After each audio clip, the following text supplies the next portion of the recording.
welcome back. We missed you yesterday. Well, I'm glad to be back, although I'm a little, I feel like I sort of dodged the proverbial bullet because, as you said, I got close to being picked. I've never gotten that far. I've been called to jury duty when I lived in New York City like 2 or 3 times, and you just sit in a room all day and then they dismiss you because inevitably the trial is dismissed or they come to a settlement and they don't need a jury. Well, this one, there were 60 of us, and we got shuffled into courtroom number 7.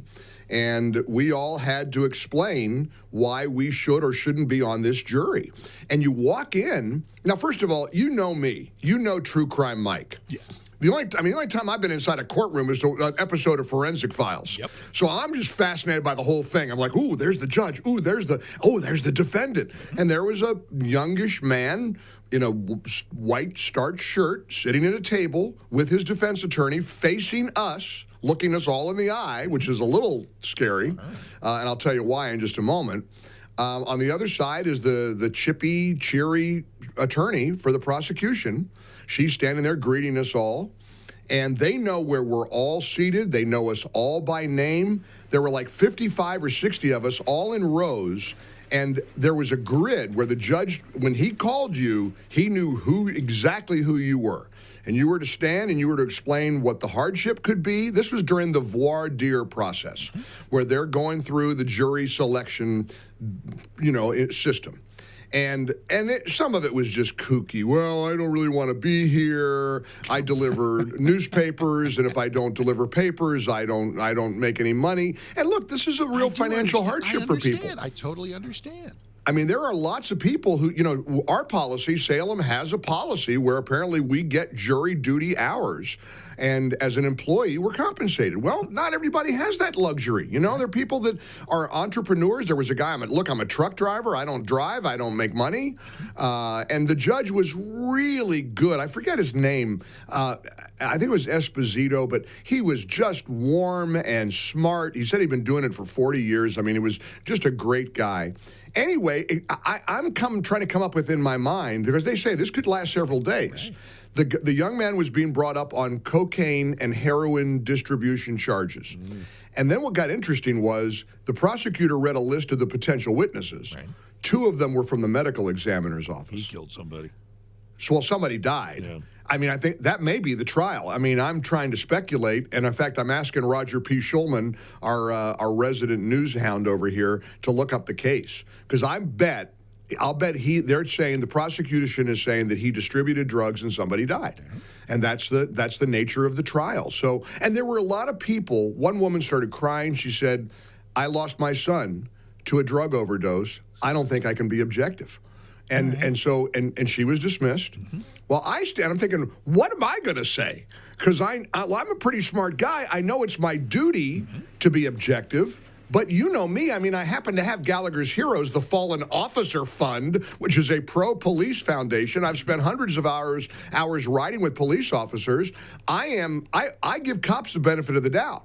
So it's my turn to stand up. And I'm thinking, I don't want to weasel out of this, but I'm going to tell the truth. And I said, look, in part of my job, I have a foundation that supports police officers and their families.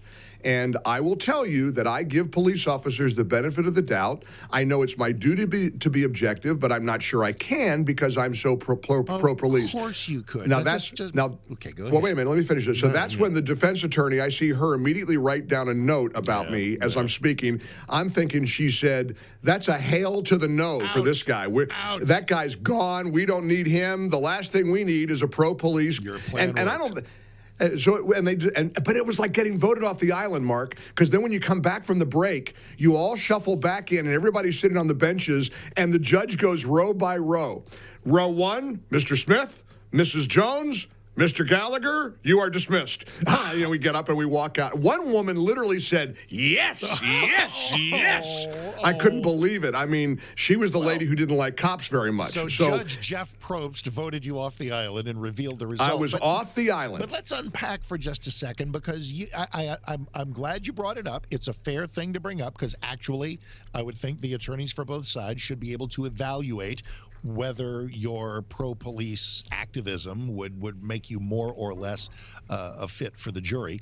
But you and I know, and everybody who's ever listened to you knows, And there's nothing that you've ever done for cops, and you've done so much, that would leave you unable to be object. I mean, you and I are the pro police back the blue, shows of record.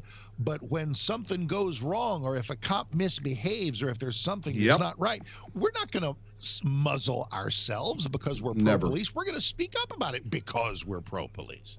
Well, like you said, that's up for them to decide. That's up to them. I'm not going to make that decision. Look, did I want to be there for a few days and miss my job and miss my work? And absolutely not. But I will tell you that I'm glad I said what I said because, look, I don't think they'd ever put you or me on a jury. I don't think Mark Davis would ever get selected to be on a jury. I don't. You have now, and this is funny because I always miss 7:35. It's like missing a limb. How can I not talk to you? It's a vital part of the show. And yet, by not being here, the reason you were not here yesterday, you gave me probably half the show. And it was on stuff, people with their jury duty stories, got me to ruminating over whether I wanted to. You just said, I don't want to be gone for 3 or 4 days. I don't either. I don't want to miss shows. I never want to miss shows. But I would love this. I absolutely want to. And then you get into the notion of, okay, got a big mouthy talk show guy. Are we the automatic foreman, or is there no way they make us foreman? It's let me tell you something though, Mark. I have always taken the position that we ought to have professional juries for this very reason. We talked about now that wait a too, minute. Now wait. Now let me finish, please. Let me finish my point. Please let me get a sentence out. I've always believed there should be professional juries because of the financial hardship that it creates, because of the aggravation, because there are people that don't know their left hand from their right hand. I mean, there were some people in that room that were dumb as a box of rocks. I'm not kidding you. I mean, there were women that stood up and the things they were babbling about, and the judge almost had to roll his eyes. They got bounced. The system worked, right? Let me finish. Let me finish. So I've always leaned towards saying, well, everybody's a professional, but wait a minute. There was something I felt sitting in that room, that sense of civic pride, that sense of duty and responsibility, and realizing here's 50 or 60 of us plucked from our daily lives to sit in judgment of a fellow American who is innocent until proven guilty, who's presumed innocent. For the first time, Mark, I saw what you've always argued with me about, that you're right, that the system works. It is a sense of civic responsibility, and there's something magnificent about it. I really sat there and I realized, no, I'm wrong here. We don't need professional juries. We need citizens who are willing to do it. And I understand it because you're right. There is a financial hardship. A lot of people are stupid. There's an argument for professional jurors that can be made for about a minute, but then that's not a jury of your peers anymore. They're part of the system. Right. And the charm of it, the glory of it, is they're plucked from the walks of life just like you and me. We were all from different walks of life. I mean, I could tell there were blue-collar workers, there were construction workers, there were truck drivers, there were insurance executives, there was me. That's what it was all about. And so you're right. Should we pay them better? I mean, because here's the thing. Oh, yeah, $15 a day. So we got $15 a day. So here's the thing, because I totally understand somebody's financial hardship. But can that be an excuse? Because if it is, all you got to do is go in there with some financial hardship sob story. Sorry, not sob story. All you got to do is go, I can't afford it. And what kind of juror does that give you if we omit everybody who kind of works day to day for a living? Give people $300-$400. Like we got money for that, I guess. I know we can't afford anything. Well, no, we don't. But on the other hand, because I don't know. Financial hardship, while I totally understand it, I don't know if that works as an excuse. What if the trial lasts a month? I mean, right. Well, the judge was joking about the $15 a day. One lady said, "Look, I run a convenience store. We're out. We're down 5 people. Everybody's out. If I'm not there, we got to close the store down." Yeah. And the judge laughed. He said, "You mean the $15 a day that we offer isn't going to cover it?" Right. And he was a wonderful guy. I loved this judge. I was really impressed with him. But anyway, it was a great experience. I'm glad to share it. I'm glad I'm back, and I'm glad that I wasn't there. But I'm also glad I changed. But I'm glad I changed my mind about professional juries because there was a great feeling about even spending the day there and seeing the process. All right, let's dive in here. I gotta start with picking your brain. I've been wanting to talk to you about this for days. The unbridled rage, the seething contempt, the insane anger towards Elon Musk. Yep. Help me. It has to go beyond. Look, he's the scapegoat. It's got to go beyond they found their boogeyman. They've got their boogeyman in Donald J. Trump. Right. Look, I saw some senator, I think it was Josh Hawley, say the left is so weird. Just a year or two ago, they're driving around in electric vehicles. They're forcing us to buy electric cars. Now they're setting fire to them. Now they're blowing up the Tesla dealerships. I asked the lady in St. Pete, Florida, do you know they get like 50 to 100 calls a day? Threatening and horrible things, and we're going to burn you down, and we're going to burn. They're firebombing cyber trucks in Seattle. You know why? Because why him? Why him? Because number one, it's two things.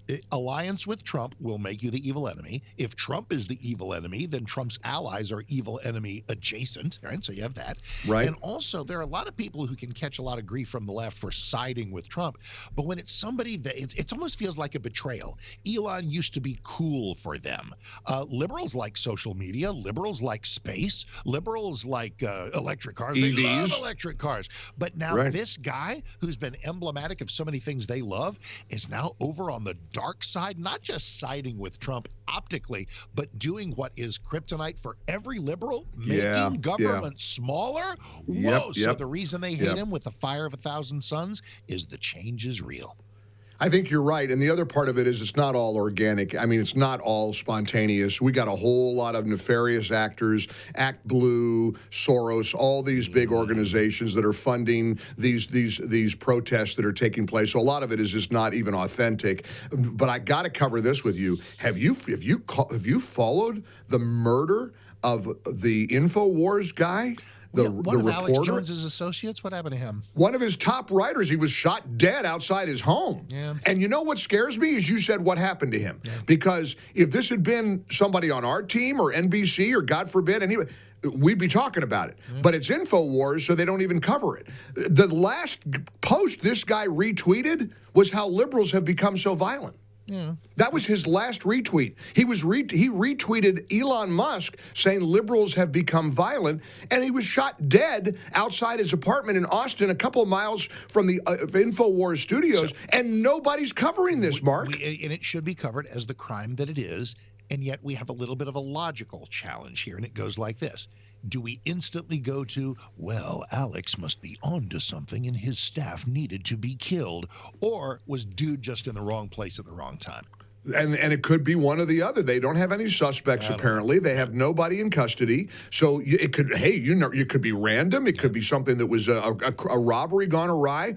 Or it could be that liberals have become so violent. I mean, would that surprise you?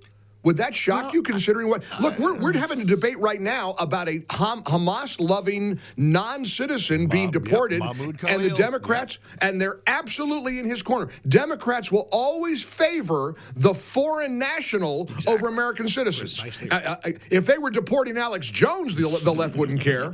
They wouldn't mind that one bit. Holy moly, what a time to be alive. My gosh. And this is why you can't miss one show, much less 3 or 4. No, and you know why I can't miss the rest of the week before you go on one of your legendary vacations? What's that? It's spring break already. You got to take the month off. And I'm glad, by the way, Chris Kroc is going to fill in for you. What a great guy he is. So I'm excited about all your guests. But we got to do another lunch with Mark and Mike, because I'm in my Food for the Poor campaign. Can this be true? All right, let's package this.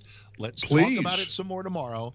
And maybe share. But can we tease it? Can we tease it today? Well, in the following way. And then we'll talk about it in a little more detail tomorrow, and share the actual methodology on Thursday. Okay, sound good? Good, got it. And Rhonda's back Thursday? Correct. And so here's the deal. We had such a great time and raised a bunch of money for Food for the Poor by gathering a big table full of people at a DFW area restaurant. And my Food for the Poor campaign, which is now done, was enormously successful as a result. So what starts now? Mike's Food for the Poor campaign. And so Mike put 2 and 2 together and said, how about if I fly to DFW and we do it again? So that's what Mark, we had so much fun. This was such a great group. And there's a rumor there's even a couple that wants to do it again, which would be extraordinary. You are correct about that. Oh, really? How cool. And unlike Mark, I'll get a bigger table. I'll just get a bigger table. It's going to be King Arthur's Knights of the... Well, I was going to say it has to be a round table. So, a round table, and you'll be on one side, I'll be on the other. Is the thing going to be the size of a Saturn V booster base? It's going to be the biggest round table you've ever seen, but we're going to get it all done. Pass me the cocktails. sauce. Look, now this is so we'll have so much fun. Thank you for letting me do this on your show. I can't wait. So we'll roll out the details Thursday. All right, love you. Glad to be back. Mike Gallagher, see you. He's back. He's ready. 10 o'clock soon as we're done on 660 AM. The Answer. For full shows, live and on demand, it's Salem News Channel.